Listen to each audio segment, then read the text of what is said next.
Bonjour, bonjour. Alors là, je suis avec Pascal Thiriot, c'est le président de l'ASO Côte d'Azur. C'est la structure qui organise plein de magnifiques courses sur notre région, notamment des courses assez prestigieuses parce que il nous précisera, mais il y en a pas mal qui sont labellisées, que ce soit national ou international. En tous les cas, ce dimanche a eu lieu la Prom Classique sur Nice, le 10 km en label international. Je dirais que c'est la première course post-Covid, après Covid, dans des conditions normales, hein, même s'il a plu un petit peu, mais ça a été, moi j'ai eu des bons retours, hein, Pascal. J'ai eu des athlètes qui se sont régalés sur ta course. Est-ce que tu peux nous en dire un petit mot? Comment ça s'est passé? Comment tu l'as vécu? Est-ce que le mauvais temps a été pénalisant, beaucoup pénalisant? Est-ce qu'il y a eu des belles performances? Je te laisse un peu la parole. Oui, ben bon, bonjour à tous. Non, ben, on a bien démarré l'année. Un petit peu frustré parce que on est obligé de refuser des coureurs. Hein, premier événement post-Covid, on ne savait pas où on allait. On n'a pas mis la barre assez haute, on n'a pas été assez prétentieux. Donc, on avait limité à 8005. Et bah, juste dans les 10 derniers jours, on a 2000 personnes qui s'inscrivent. Donc, derrière, bah, c'est un problème de logistique, médaille, bonnet et ainsi de suite. Bon, la prochaine fois, on mettra la barre un petit peu plus haute et puis surtout que les gens s'inscrivent aussi un petit peu plus tôt. Donc, ça fait plaisir de redémarrer dans des conditions normales. 8500, c'est bien. Dans ces 8500, on avait 1200 non chronométrés parce qu'on veut travailler aussi, nous, sur la démocratisation de la course à pied. Parce que beaucoup de coureurs n'osent pas, de joggers plutôt, n'osent pas franchir le cap et venir participer à une course, hein, à un événement. Faut savoir, faut savoir, vous le savez tous, la course à pied est la seule discipline qu'on peut pratiquer sans être licencié lorsqu'on veut faire une compétition. Hein. Tous les autres sports, il faut être licencié pour faire une compétition. Donc les gens n'osent pas franchir le cap et dès l'instant qu'on leur propose une version non chronométrée, ben, ils le font la première fois, puis ils se disent, bah, tout compte fait, je ne suis pas ridicule, et l'année d'après, ben, ils le font en version chronométrée. Hein.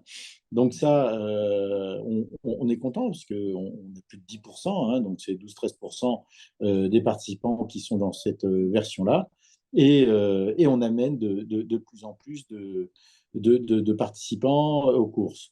Donc cette première édition, ben, la météo, c'est vrai que ben, aujourd'hui il fait un temps merveilleux. Samedi il faisait beau, dimanche on a eu la pluie, on a monté sous l'événement sous des seaux d'eau, mais à 7h30 il a arrêté de pleuvoir jusqu'à 10h15, ce qui fait que ben, on a eu sur un 10 km 1h15 de course sans pluie.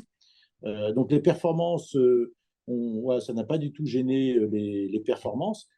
Ça a été plus l'après, hein, puisque le temps de récupérer ses consignes et tout, ben, tout le monde était un peu mouillé. Et surtout, ben, tous nos bénévoles ont fini l'événement sous la pluie et démonté sous la pluie. Mais les performances, ben, ça ne les a pas, ça a pas gêné, puisqu'on a une course qui se gagne donc en 28-39 à 2 secondes du record de notre événement. Et surtout, ben, on a un record de France junior, C'est hein, qui a ça. été officialisé. On a même, celui-là n'a pas été officialisé parce qu'il a été, la personne avait pas l'âge dans la bonne, disons, pas l'âge dans l'année révolue. On a aussi un record de France M5. Bon, ben, l'année prochaine, il aura l'âge et il le battra peut-être. Donc, non, non, des belles performances, grosse densité.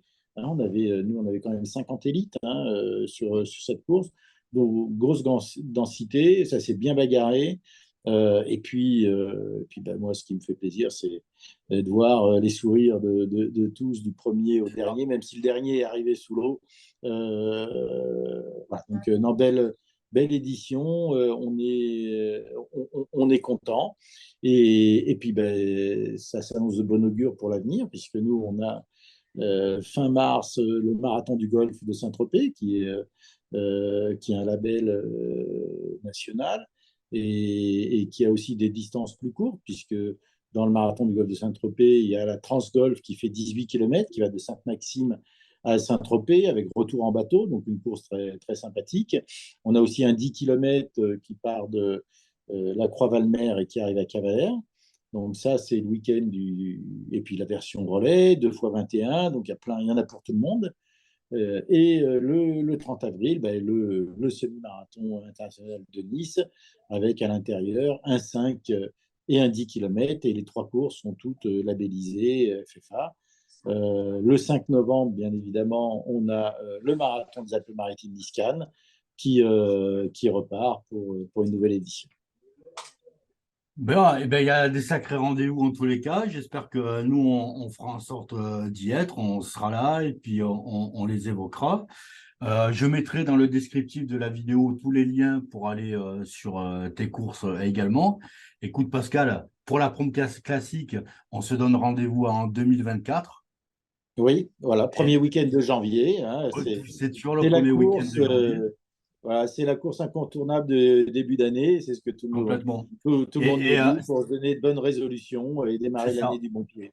C'est une course incontournable et en plus, c'est une course avec une bonne marge elle est labellisée internationale, elle fait référence sur le territoire. C'est une course qui favorise les belles performances et c'est dans une région, un lieu et une ville qui est magnifique. Donc, je donne tous rendez-vous à tout le monde en début janvier de noter ça et puis de s'y préparer et également sur toutes vos dates que vous avez sur tout le long de l'année.